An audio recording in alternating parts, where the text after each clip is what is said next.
नमस्कार दोस्तों, अगर मैं आपसे कहूं कि आने वाले कुछ सालों में आपकी कार पेट्रोल कम और शराब बनाने वाले एक केमिकल से ज्यादा चल सकती है, तो शायद आपको थोड़ा अजीब लगे। जी हाँ, मैं बात कर रही हूँ इथेनॉल फ्यूल की। आजकल पेट्रोल पंप पर आपने E10, E20 जैसे बोर्ड जरूर देखे होंगे। सरकार लगातार एथेनॉल ब्लेंडिंग को बढ़ावा दे रही है।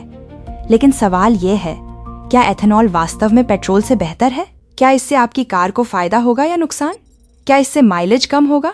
क्या इंजन खराब हो सकता है? और सबसे जरूरी, क्या भारत के लिए एथेनॉल सही विकल्प है? आज के इस वीडियो में मैं आपको बिल्कुल आसान भाषा में एथेनॉल फ्यूल की पूरी कहानी बताऊंगी।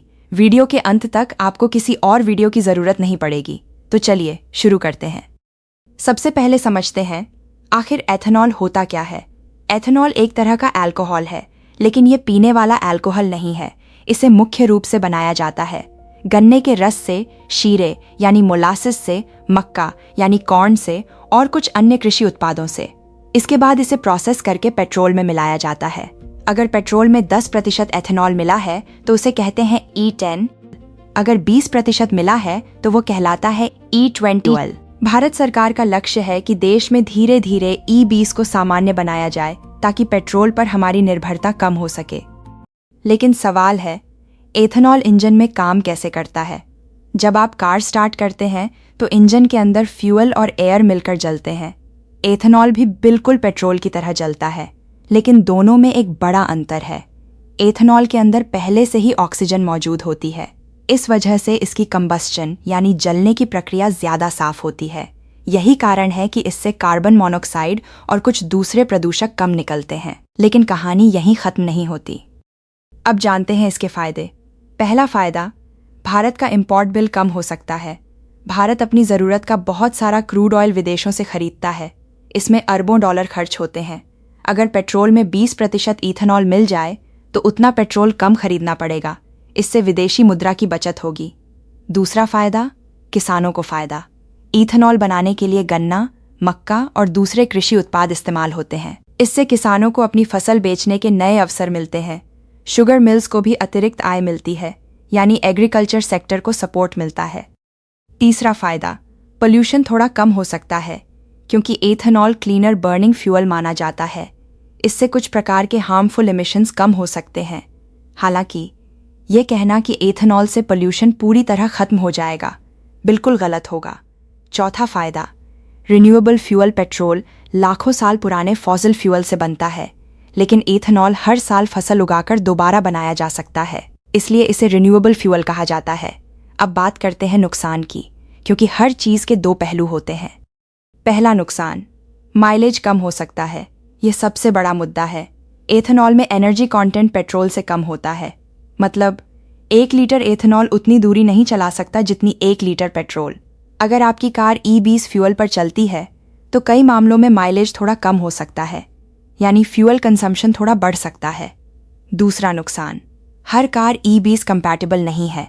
अगर आपकी कार पुरानी है तो उसमें fuel pipe, rubber parts, seal और कुछ मेटल कंपोनेंट्स एथेनॉल को लंबे समय तक सहन नहीं कर सकते। धीरे धीरे कोरोजन या डैमेज की संभावना बढ़ सकती है। इसीलिए car manufacturers E20 compatible vehicles अलग से बना रहे हैं। तीसरा नुकसान, वाटर एब्जॉर्प्शन। इथेनॉल हवा से मॉइस्चर यानी पानी खींच लेता है। अगर फ्यूल लंबे समय तक पड़ा रहे तो उसमें वाटर कंटैमिनेशन की संभावना बढ़ सकती है। इससे इंजन की परफॉर्मेंस प्रभावित हो सकती है। चौथा नुकसान, फूड vs फ्यूल डिबेट। अगर बहुत ज्यादा मात्रा में फूड क्रॉप से एथेनॉल बनाया जाएगा तो सवाल उठता है, क्या खेतों का उपयोग खाना उगाने के लिए होना चाहिए या फ्यूल बनाने के लिए? अगर भविष्य में फूड क्रॉप्स का बड़ा हिस्सा फ्यूल इंडस्ट्री में चला गया तो खाद्य पदार्थों की कीमतों पर असर पड़ सकता है। हालांकि सरकार इस संतुलन को बनाए रखने की कोशिश कर रही है। पांचवा नुकसान, वाटर कंजम्पशन। गन्ने जैसी फसलें काफी ज्यादा पानी मांगती हैं। अगर एथेनॉल प्रोडक्शन बहुत तेजी से बढ़ता है तो वाटर रिसोर्सेज पर दबाव बढ़ सकता है, खासकर उन राज्यों में जहां पहले से पानी की कमी है। अब सबसे बड़ा सवाल, क्या एथेनॉल से इंजन खराब हो जाता है? इसका जवाब है, जरूरी नहीं। अगर आपकी कार E20 कंपैटिबल है और मैन्युफैक्चरर ने उसे उसी हिसाब से डिजाइन किया है तो सामान्य परिस्थितियों में कोई बड़ी समस्या नहीं होती। लेकिन अगर पुरानी कार में ज्यादा एथेनॉल वाला फ्यूल लगातार इस्तेमाल किया जाए तो लंबे समय में कुछ कंपोनेंट्स जल्दी खराब हो सकते हैं, इसलिए हमेशा अपनी कार मैनुअल जरूर देखें। क्या एथेनॉल पेट्रोल से सस्ता है? कई बार एथेनॉल ब्लेंड वाला फ्यूल थोड़ा सस्ता हो सकता है, लेकिन अगर माइलेज कम हो जाए तो प्रति किलोमीटर खर्च लगभग बराबर भी रह सकता है। इसलिए केवल फ्यूल प्राइस देखकर फैसला नहीं लेना चाहिए। क्या भविष्य एथेनॉल का है? भारत के लिए एथेनॉल एक महत्वपूर्ण कदम है, लेकिन ये अकेला समाधान नहीं है। भविष्य में electric vehicles, hybrid cars, CNG, biofuels, hydrogen fuel, ये सभी मिलकर ट्रांसपोर्ट सिस्टम का हिस्सा बनेंगे। यानी आने वाले समय में केवल एक फ्यूल पर निर्भर रहने की संभावना कम है। तो क्या एथेनॉल अच्छा है या बुरा? अगर पूरे विषय को संतुलित तरीके से देखें तो एथेनॉल के कई फायदे हैं। ये ऑयल इंपोर्ट कम करने में मदद कर सकता है, किसानों की आय बढ़ा सकता है, कुछ प्रदूषण कम कर सकता है और रिन्यूएबल फ्यूल होने की वजह से भविष्य के लिए एक बेहतर विकल्प बन सकता है। लेकिन माइलेज थोड़ा कम हो सकता है। पुरानी गाड़ियों में कंपैटिबिलिटी का ध्यान रखना जरूरी है और वाटर कंजम्पशन तथा फूड सिक्योरिटी जैसे मुद्दों को भी नजरअंदाज नहीं किया जा सकता। यानी इथेनॉल कोई जादुई समाधान नहीं है, लेकिन भारत की ऊर्जा रणनीति का एक महत्वपूर्ण हिस्सा जरूर बन सकता है। अगर आपको यह वीडियो जानकारीपूर्ण लगा हो तो इसे लाइक जरूर करें, अपने दोस्तों के साथ शेयर करें और चैनल को सब्सक्राइब करना बिल्कुल न भूलें। मैं मिलूंगी आपसे अगली वीडियो में एक और दिलचस्प और आसान एक्सप्लेनेशन के साथ। धन्यवाद।